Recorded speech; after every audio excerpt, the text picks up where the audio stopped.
Hello guys, तर आज मी आली आहे गोव्याच्या फेमस अशा फॉन्टेना एरियामध्ये, ज्याला आपण कलरफुल स्ट्रीट ऑफ गोवा असंही बोलतो. तर आज आम्ही निघालो आहोत मनूच्या प्री वेडिंग शूटसाठी कलरफुल स्ट्रीटला.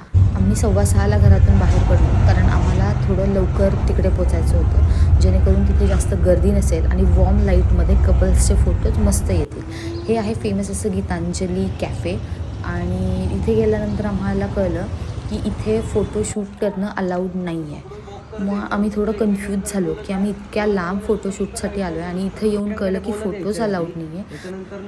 रोडवरती जास्त पब्लिक नव्हती, हे स्ट्रीट डॉग्स वगैरे होते जे रस्त्यावरून चालणाऱ्या गाड्यांवरती अटॅक करत होते आणि त्यांची दहशत कायम ठेवत होते.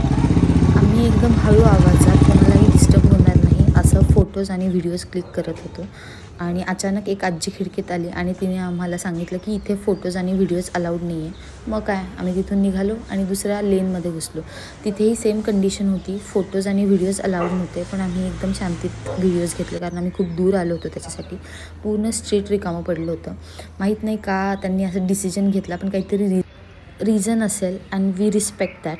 मी आवरून आले होते, विचार केला होता की ॲटलिस्ट माझे 2-3 सोलो फोटोज निघतील, पण सगळे कॅमेरामॅन, ब्राईड, ग्रूम इतके बिझी होते, माझा कोणीच फोटो नाही काढला.